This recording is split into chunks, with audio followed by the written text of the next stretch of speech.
হরে কৃষ্ণ। জয় নিতাই, জয় গৌর। সকলে ভালো থাকবেন। আমার মায়েদের, প্রত্যেকটা মায়েদের একই কথা। মা গতবার যে নারকোল রাখার কথা বলেছিলেন, নারকোল মানে হচ্ছে শ্রীফল, মা লক্ষ্মী দেবীর সামনে।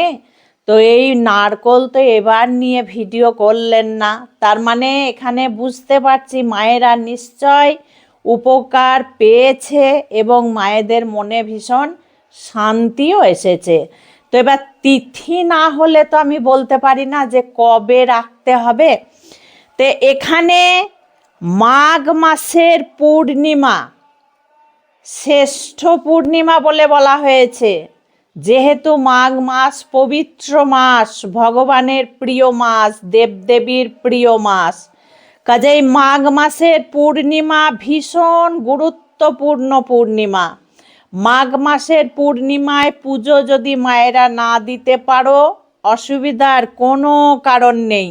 মাঘ মাস পালন করতে যদি না পারো, অসুবিধার কোনো কারণ নেই। রুটি খেতে পারবে না, ভাত খাবে, অসুবিধার কোনো কারণ নেই। কিন্তু মাঘ মাসের পূর্ণিমাটা পালন করবে কিভাবে? সেদিন বাড়িতে নিরামিষ আহার করবে। বাড়িতে সেদিন নিরামিষ আহার করবে, কোনোভাবেই আমিষ আহার মায়েরা করবে না। পারলে তো অন্নটা বাদ দিয়ে রুটি খেতে পারো, অসুবিধা কিছু নেই। 17ই মাঘ, ইংরেজির 31শে জানুয়ারি, বাংলা 17ই মাঘ, ইংরেজির 31শে জানুয়ারি শনিবার। বারটাও কিন্তু খুব সুন্দর পড়েছে, শনিবার। 90% ব্যক্তি আমরা নিরামিষই আহার করি, তাই তো? সকলেই মায়েরা তাই করে। পূর্ণিমা হচ্ছে শেষ রাত্রি, ভালো করে শেষ রাত্রি মানে রাত্রির শেষে, ভোরবেলা। এখানে 5টা বেজে 40 মানে 43 মিনিটে পূর্ণিমা লাগবে। আর 18ই মাঘ, 1লা ফেব্রুয়ারি মানে ফেব্রুয়ারির 1 তারিখ।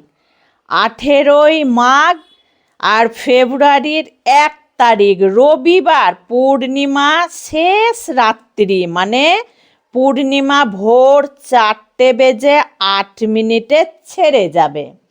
তাহলে এখানে পালন কবে দেখানো হচ্ছে না? পালন দেখানো হচ্ছে 18ই মাঘ 1 তারিখ, ফেব্রুয়ারির 1 তারিখ রবিবার, পূর্ণিমার ব্রত উপবাস। পূর্ণিমাটা পালন করতে হবে রবিবার, রবিবারে সারা দিন সারা রাত। এবার আসছি আসল কথা মায়েদের। তাহলে কি কি করতে হবে মায়েরা? রবিবার তো প্রত্যেকটা মায়েদের বাড়িতে সেদিন আমিষ রান্না হয়, নিরামিষ হবে না, কারণ তার আগের দিন শনিবার পালন হয়েছে, আবার রবিবার হবে না। ঠিক আছে, দরকার নেই। কিন্তু এই কাজটা যে মা বা যে বাবা করবে, তারা কিন্তু নিরামিষ আহার করেই থাকবে। বোঝা গেল? অবশ্যই নিরামিষ আহার করে থাকবে।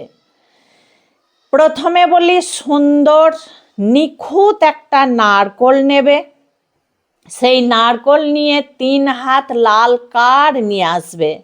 কালো কাঠ কিন্তু চলবে না, সাদা কাঠও দেওয়ার দরকার নেই, লাল। শুভ আমাদের সব কিছু লাল। তো লাল 3 হাত কাঠ এনে মায়েদের যে মনের ইচ্ছে, মা লক্ষ্মীর কাছে যে প্রার্থনা, সেটা জানিয়ে 3টে পাক দিয়ে 3 হাত কাড়ে নারকোলটাকে বেঁধে দেবে, মানে মাঝামাঝি করে বেঁধে দেবে। তারপরে কি করবে? এই কনিষ্ঠ আঙুলে করে 3টে তেল সিঁদুরের ফোঁটা দেবে। যে মায়েরা স্বামী হারা, তারা করবে, বাড়িতে কেউ নেই, তাহলে আমাদের উপায় কি মা? আমরা তো সিঁদুর ছুঁই না। চন্দনের ফোঁটা দেবে। হ্যাঁ, লাল চন্দন ঘষে চন্দনের ফোঁটা দেবে, 3টে ফোঁটা দেবে। তারপরে নারকোলটাকে হাতে ধরে নিজের মনের ইচ্ছে মা লক্ষ্মীকে জানিয়ে শিব পার্বতীকে প্রণাম করে ঠিক মা লক্ষ্মী দেবীর বাঁ সাইডে চরণের দিকে রেখে দেবে।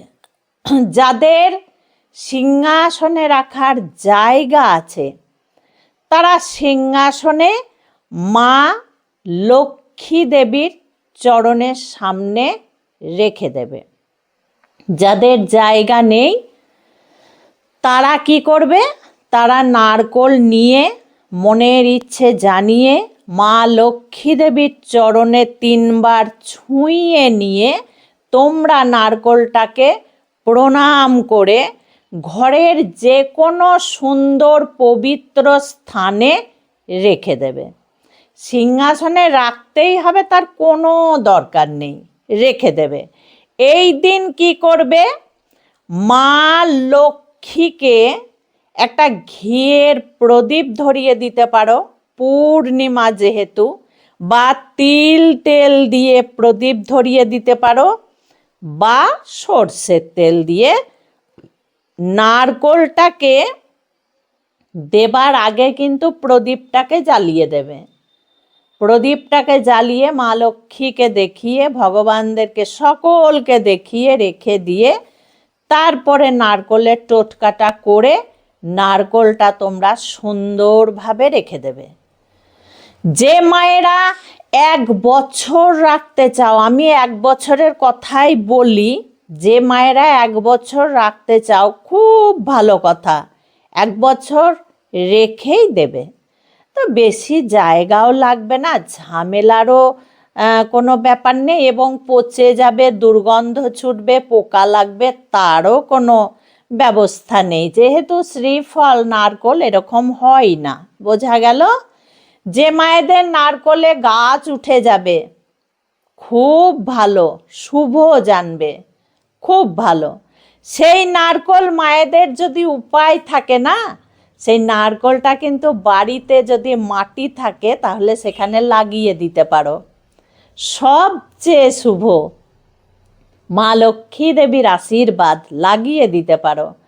যাদের সেই জায়গা নেই অথচ আত্মীয় স্বজনদের জায়গা আছে তাদেরকেও দিতে পারো, মানে নিজের একদম নিজের মা, নিজের বোন, নিজের ভাই, এদেরকে তোমরা দিতে পারো। সেই নারকোল গাছের নারকোল যখন হবে সেই নারকোল এনে ভগবানকে, মা লক্ষ্মী দেবীকে তখন সেবা দিতে পারো, খুব ভালো হবে। 1-2 বছরের মধ্যেই হয়ে যাবে। ঠিক আছে, এ সমস্ত যাদের কোনো উপায় নেই, 1 বছর পরে নারকোল তোমরা বয়ে যাওয়া নদীতে জলে দিয়ে দেবে। যাদের সেই ব্যবস্থা নেই তারা এমনি পুকুরে দিতে পারো, তোমরা ভাসিয়ে দেবে 1 বছর পরে। পূর্ণিমা টু পূর্ণিমা 1 বছর হয়ে যাবে, তারপরে পরের মাঘ মাসের পূর্ণিমা যখন পার হয়ে যাবে তারপরে তোমরা সেই নারকোল বিসর্জন দিয়ে দেবে। দেখো আমি আবারও বলছি, যেন ভুলে যেও না তোমরা তো জানবে কবে দিলে আর কবে বিসর্জন দিতে হবে। আমি বলে দিচ্ছি, মাঘ মাসের, আগামী মাঘ মাসের পূর্ণিমা এলে 1 বছর হয়ে যাবে, তারপরে তোমরা জলে দিয়ে দেবে। যাদের উপায় নেই 1 বছর রাখা, হয়তো অসুবিধা নানান কারণে, আমি জানি অসুবিধা হবে না, কিন্তু তবু যাদের উপায় নেই তারা 7 দিন রেখে, বৃহস্পতিবারে কিন্তু দেবে না, 7 দিন রেখে সকালবেলা তোমরা জলে দিয়ে দিতে পারো, অসুবিধার কিছু নেই। 7 দিন কিন্তু রাখতে হবে। তো এইভাবে তোমরা অবশ্যই নারকোল দিয়ে এই টোটকা করো। 1 বছর পরে আবারও আমি ভিডিওই বলে দেব। তোমরা ভালো থেকো, সুস্থ থেকো, প্রত্যেকটা ভিডিও এইভাবে দেখতে থেকো। আজকে আসছি। হরে কৃষ্ণ, জয় নিতাই, জয় গৌর।